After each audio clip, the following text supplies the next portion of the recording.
Hello and welcome to an explanation on video of the Exodus. This is the beta version, so we're going to talk about the rules that apply at this point during the beta test and so forth. So for you guys that got a beta version, thank you very much and look forward to getting feedback from your gameplay. I wanted to go over some of the cards. There's quite a few cards. It's a card-based game. There are square cards like this, and these are the chamber cards. And then you've got locked cards here, and then you've got the hidden cards here. So you've also got a bunch of poker-sized cards, and there are essentially two different types of the poker-sized cards. These here are the ones that you will set up like this, where the card back is facing up, and you'll draw from the top randomly to get a card. And then same thing with the clue cards, and same thing with the room number cards. Okay, and then you have another group of cards.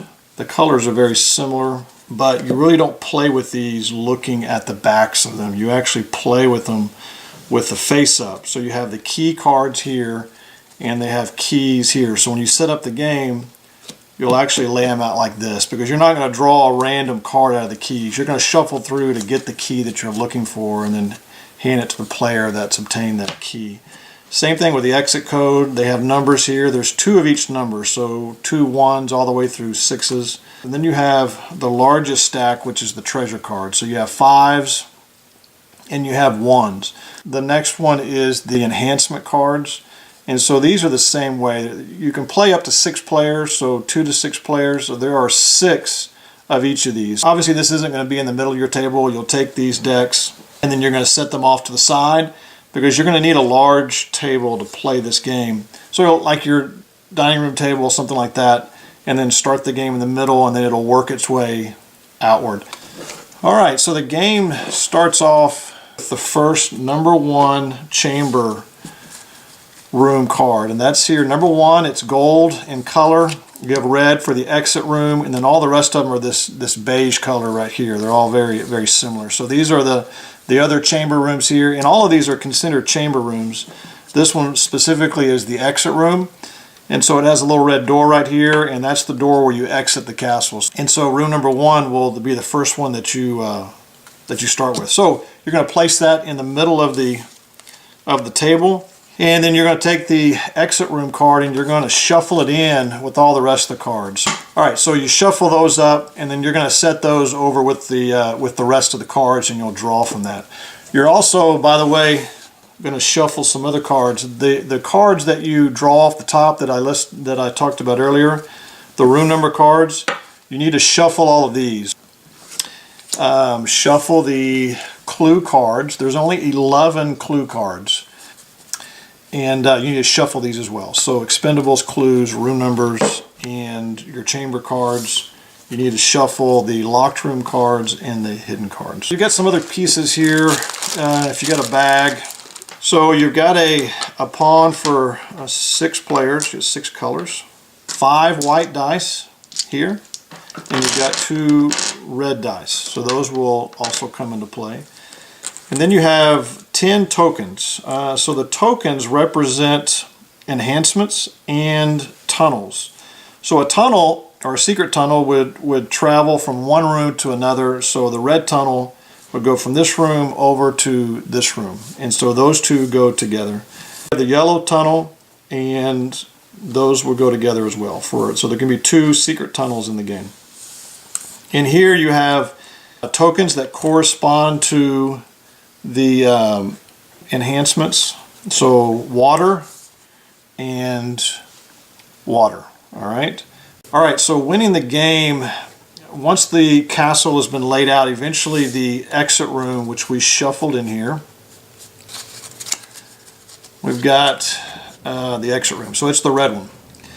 Eventually this thing is going to come up, so it's going to the castle is going to kind of grow somewhat like this, and then there's going to be the exit room that pops up. All right, a closer look at the exit card. You've got the door which you enter into the exit room. You've got 2 coins, so if you open this room, you get 2 coins. The only thing you can really do in the exit room besides get the 2 coins for opening up is exit. So there's a 5-digit combination or exit code. 1, 2, 3, 4, 5. There's little number signs right here. You don't know what that number is. That number is going to be discovered as the game plays out. You're then going to take your dice and try to roll that 5-digit number. Now obviously if you just have 1 roll and you just have 5 white dice, your chances of it are really slim. When you roll, you just have the number of rolls that you get in 1 turn. So if in 1 turn you roll the exit code, you get out. If you get out first, you get 10 coins. So the second person that gets out gets 6 coins. So the third person to get out gets 3 coins. You can count up 3 of these. And then everybody else gets none. When half or at least half of the players get out, the game is over. So if the game, if you're playing it with 6 people, black, white, and yellow get out, then these 3 guys they don't get any reward for getting out anyway, so the game just ends at that point. So everybody counts up their coins, because the winner of the game is not who exits first. The winner of the game is who has the most coins. So if there's only 5 people playing, then 3 people need to get out in order to get 10 coins, 6 coins, 3 coins. These 2 guys get none. The game's over when these 3 guys get out. When there are, I'm going to skip 4 players for now, but when there are 3 players playing, 2 players get out. First player gets 10, second player gets 6, and the third player actually gets 3, but the game is over, so you're not waiting around for this person to get out. If there are only 2 people playing, first person gets out, game is over. First person gets 10, this person left behind gets 6. All right, the only exception is when there's 4 people. So if there's only 4 people playing, then first person gets out gets 10, second person gets 6, and then there's the race between these 2 guys as to which one's going to get the 3. In this particular case, only when there's 4 do more than half have to get out. So the third person has to get out. They get 3. This guy here, red, gets left with nothing for getting out. All right, let's go back to gameplay. These 4 guys are playing. The youngest person is white, so they're going to roll the 4 dice. The only thing for you to be able to do when you start the game is everybody's going to be opening up new chamber rooms. In order to open a new chamber room, you have to roll doubles. In this particular case, I did not roll doubles. They did not get doubles. Their turn is over. Okay, black. We'll go next. All right, they roll 2 3s. That's all you need. It's just any doubles in the roll, and you get to draw a card. Chamber room cards here, so they will be turned up like this. And you're going to draw the top card.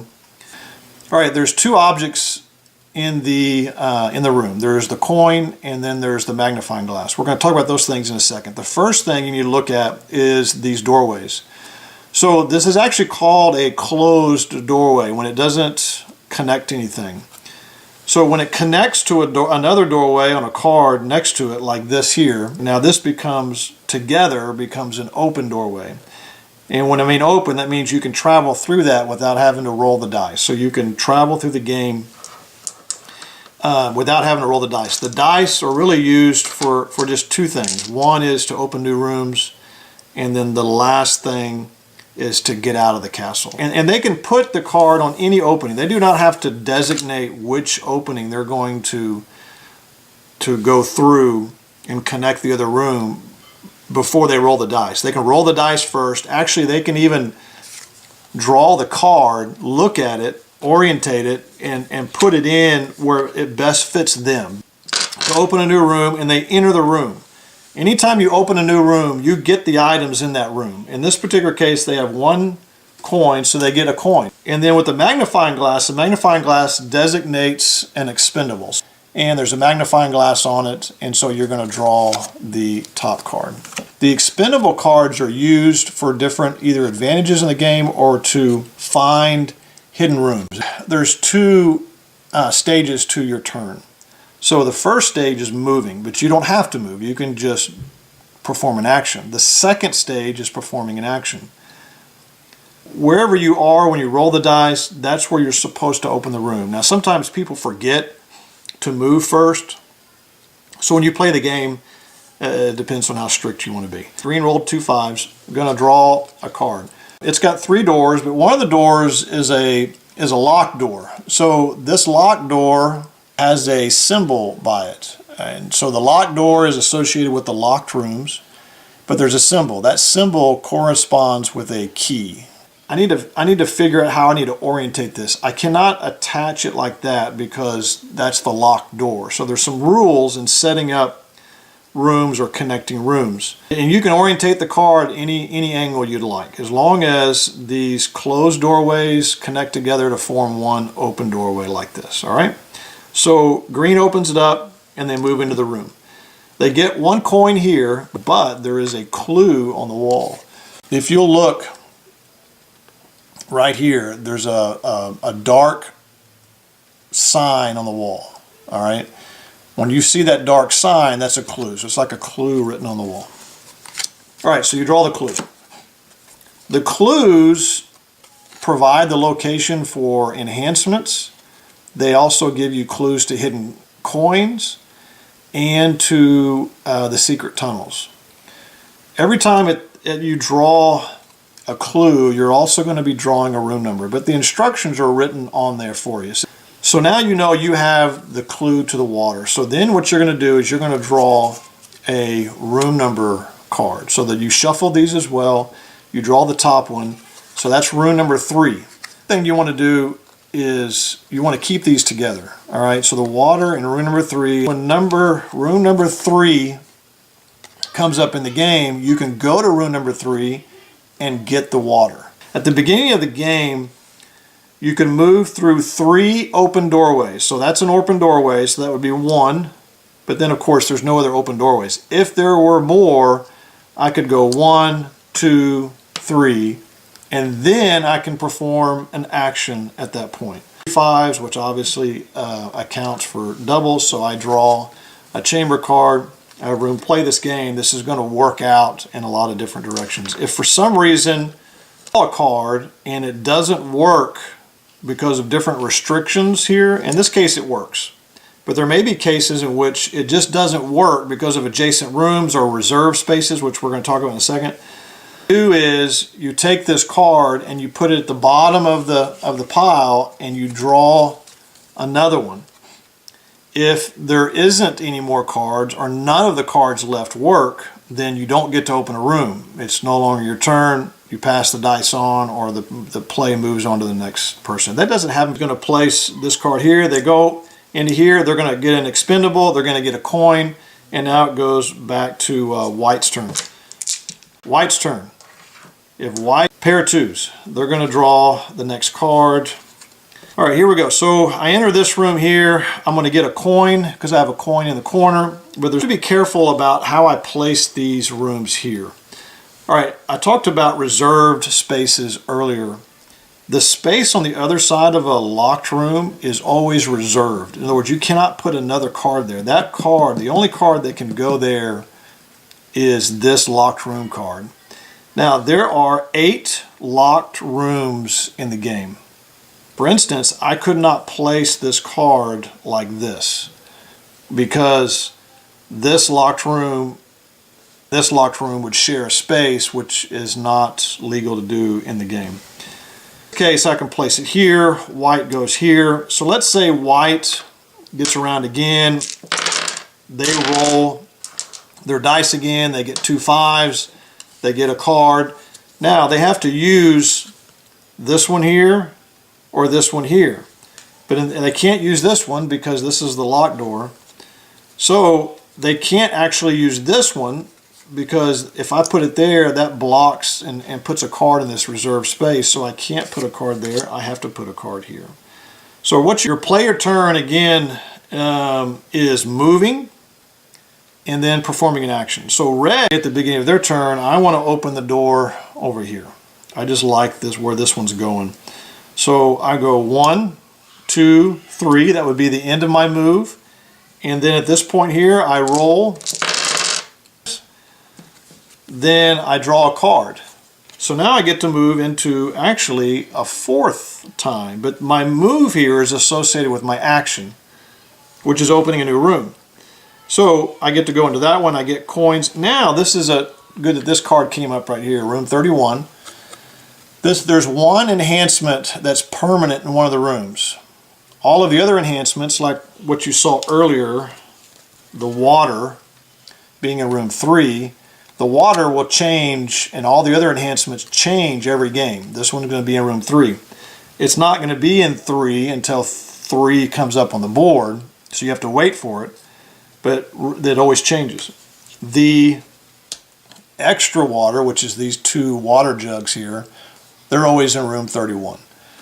So anybody that goes to room 31, they can use the water. In this particular case, the person who opened the room actually gets the water on that turn. So they get a little bit of an advantage. They don't have to use an action to get the water. Their action was opening the room. There it is, just like the coin, the extra water. So then the player would get the extra water, they would get the coin, and then their turn would be over. Certain actions that end your turn. Basically almost every action ends your turn. White wants to go, but all they want to do is they want to get an expendable. So they can go 1, 2, 3, and then grab that expendable in the room. Now, the expendable in the room is unique from the coins. The person who opens the room gets the coin. That coin can no longer be obtained by any other player. It's gone. Even the clues on the wall, like this one here. The first person to open this room gets the clue, but that clue is not distributed at any other point. So you can't go back in that same room and get that clue again. It's just a magnifying glass you can get every time you go into the room. So if white wants to go over here, they go in the room and they can get an expendable. If they get the expendable, that ends their turn. So they would then draw an expendable, which is a part of the game. After the castle has been completely developed out, there's a section of the game where everybody's probably just going around getting expendables in order to open up and find hidden rooms. So the enhancements are such as the extra water. This extra water being a permanent fixture in this room, the other players can go in here and get this extra water. All right, it operates just like the other enhancements. And once you know where the enhancements are, any player can go in there and get this enhancement. All right, so talk about the coins. So there's several different ways to get coins. The first and most common way, the first way anybody's going to get a coin is by opening up a new room. So every time. All right, another way to get coins is using the shovel. And the shovel is an expendable. Use the shovel in a courtyard, an undeveloped area that is surrounded by rooms. I'll show you what a courtyard is, because not every game is going to form a courtyard. These 4 here, and they form the courtyard right here. Courtyard can be multiple spaces, so you have 2 open spaces here. The courtyard can even include a reserve space. So reserve space, a reserve space for this particular locked room can be in the courtyard, and that's fine. Actually, it could be the only space here, and it's a courtyard until that locked room is played there. And let's say white here got the shovel. What they do is they have to get into that courtyard to find the 3 hidden coins. There's 2 ways to get in the courtyard. One is to use a doorway, which actually is called a closed doorway, but it is a doorway. You use that doorway to get into the courtyard. The second way to do it is to pass through a solid wall. Well, there's only one way to pass through a solid wall, and that is the potion. We'll talk about the potion in just a second. So let's finish out the shovel here. Shovel. On your turn, let's say that white was here and they moved 1, 2 spaces, all right, and then they perform their action. All right, playing an expendable is performing an action, and then you complete out everything about this expendable. And in this particular case, your turn would be over. So you play the shovel. Say, hey, I got to give white the 3 coins, and then they immediately go back to the room that they came from. In other words, they don't stay in the courtyard. They just go back. Now, going back is a part of the action and not a part of your move, so you don't have to have extra moves to do it. It's a part of the expendables. When they're played, you trash them. It says down at the bottom, trash after use. So somewhere on your board with the other cards, you're going to have a place where you put cards that are trashed. So pretty much every card that's used is trashed. There is, in some cases, some that are recycled. So recycling means that you take the card and you put it back underneath the pile. So usually that this room was turned like this, and all of these are solid walls. Now, of course, this is a locked door, but you can't go through there unless you have the key. Once that happens, this doesn't become a courtyard anyway. So you've got solid walls all the way around. So a potion allows you to play this and pass through a secret door that no one else can see through a solid wall, and the potion can be played as a part of your move. So we call it a mid-move. A mid-move action, there's only a couple of them. The cards that allow you to play, it's this and the secret tunnel. You can play it as a part of your move and it does not end your turn. So if the person had both of these, the potion and the shovel, which is possible in the game, then what they would do is they would get to the solid wall and they'd say, okay, I'm going to use my potion, but my shovel, get my 3 coins, and then my shovel takes me back out to the room that I came from. Another way is using clues to get coins. All right, so here we have hidden coins, and it gives you some instructions here. It says draw a room number, which all of these you would draw a room number 6. But once room number 6 does come in the game, I can go over to room number 6 and get the hidden coins. I'm the only one that can get these coins. Once I get the coins and I use it, I trash this card. And then I also trash the room number as well. The other way to get coins is with flashlight. All right, the flashlight is kind of a fun card, and you can get lots of coins if this is part of your strategy. But I get my flashlight and I get a room number with my flashlight. I go to that room number, I get my 2 coins.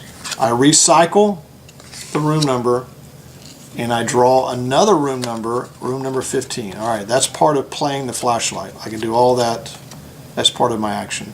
On my next turn or turns, at some point in the game, I can go to room number 15. And I go to room number 15, let's say 15 is right here, there's no card there, but that's room 15. I would then do the same thing, show everybody, and then I draw another room card. Do this until I can't earn any more coins. Now, or the distribution or obtaining of coins stops when the first person exits the castle. No one else in the game can obtain any coins except for the coins that you get by exiting. So the first person gets 10, then 6, then 3. Those coins can be distributed, but no other coins.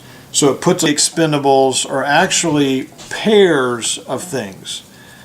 Okay, so the pencil and the paper go together. So what you do is when you get them, you play them, and then you discover a hidden room. Let's say green is here, and they play the paper and the pencil, and they discover the hidden room. So they go over to the hidden rooms, which have been shuffled, and you draw the top one. The top one has a key in it, and you see the symbol of the key there. When you place the hidden room, there's some restrictions on placing this hidden room. What you have to do is you have to place along a solid wall. If for some reason there's no solid walls, you do get to place it up against a doorway. You move to the hidden room. So regardless of where you are in the castle, you're going to move your player to the hidden room. So you get the key and you get the coins. And I give this person this key. When I make my move out of here, actually I'm going to be making my move through a one-way door, which one-way doors do exist in the game. If a doorway at any point is put up against a solid wall, where the doorway is, this direction is one way. This particular case, green can move out, goes over to the locked door, plays the key, and then opens up the locked room. And now you have your locked rooms. All right, you shuffle these as well. You draw off the top because it's a random draw, because it's a random number. There is a doorway on here, although some of them Maybe a little difficult to see because it's kind of a dark, creepy room.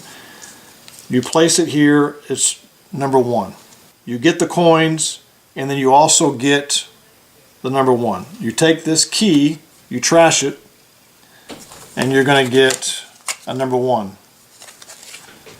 Alright, so you take the 1, and you're going to find a place somewhere on your table that you can clear out and so everybody can see the exit code. And then eventually the next number is going to come out, and then it's a 3 and so forth. So you're going to have 5 numbers that come out.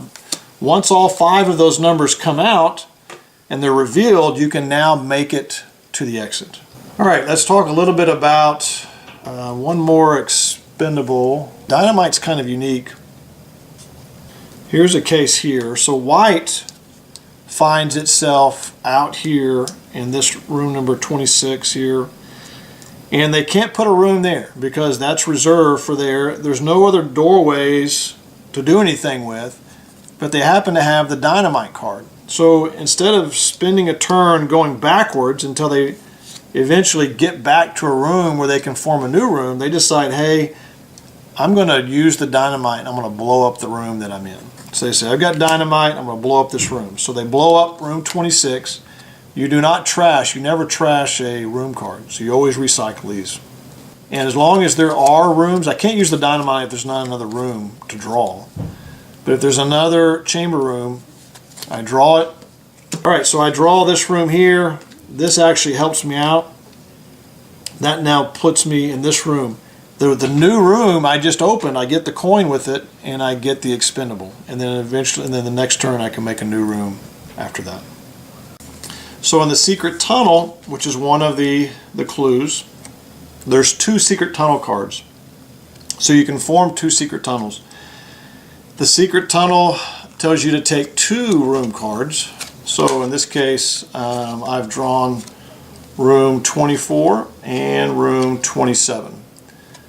So as soon as room 24 and 27 appear in the game, then I can form the tunnel between those 2 rooms regardless of where they are. They may be right next to each other, which then would be a useless tunnel, but they may be a long ways from one another. It may be useful for you to use. So 27 is here in the game, but we'll pretend that we have 24. So 27 would be here, and we will pretend that this one down here, which is actually room number 3, we'll pretend that it's 24. White, if they're starting in this place here, they can move to here, play this tunnel, place the 2 markers down, and then their second move would be to use the tunnel and then continue on. At the end of their move, they can then perform a final action.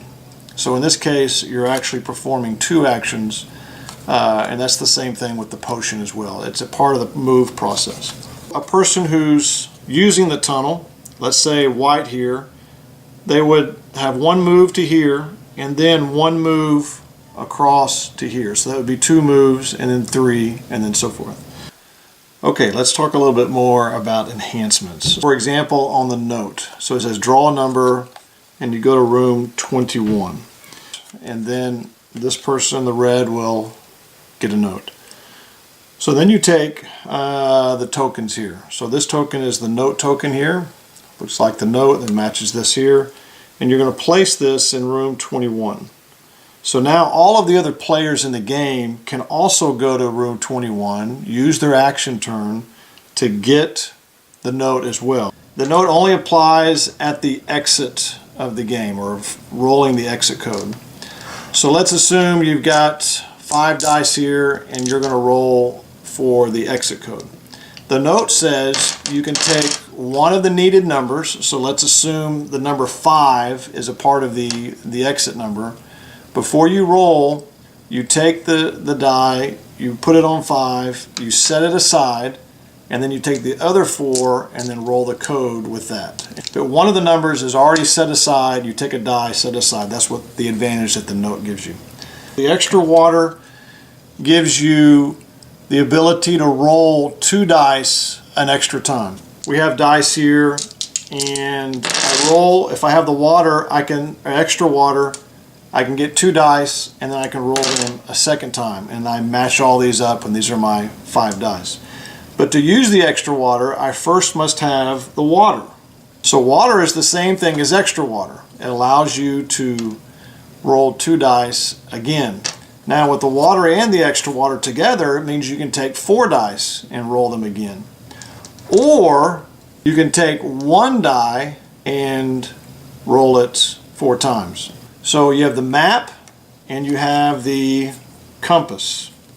The map and the compass are actually the same. They're 2 different items that you can receive to enhance your ability to move through the castle. So both of them give you the same thing, but they're both in addition to the movement that you can already make. So originally you can move through 3 open doorways. If you have the map, you can move through 2 more doorways. If you have the compass, it gives you 2 more.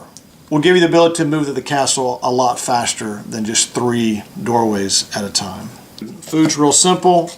Once you find the food and you get the food card, you put it with your cards, and then you get the red dice. And now you have 7 dice to roll. If you have all of these enhancements together, it's very difficult not to roll the exit code, which means it takes time to get all the enhancements together. You don't have to have them to go to the exit code. You can go there sooner, whatever your strategy may be. The final thing for us to talk about real quick, and it's kind of a review of what we discussed earlier, which is the exit room. And let's assume that the code is 53161. You're going to put these numbers not on top of the castle as I'm doing here, but you're going to put them on the side somewhere, open space for everybody to see. Assuming you have all 7 dice, which means that you have the 2 food dice that are here, the 2 red ones. So if I have the note, then I take one of these and I can set it aside as being one of the ones. So here's one here. So that takes care of this number. And then all I'm doing is I'm rolling with the remaining dice for the other 4 numbers. So I roll, I have a 5, and I have a 3, and I have a 6. So now all I need is a 1. Well, if I have the water and the extra water, I get to roll 4 dice again. So that can be a combination of 3, do it again, and then roll another one, or any other combination to equal 4 extra dice rolls. So I can take these 3 and try to roll. I've already got this 1 here. I got the 6, I just need this 1. There, I rolled a 1, and then I exit. And that is the end of the instructions for the Exodus. Thanks.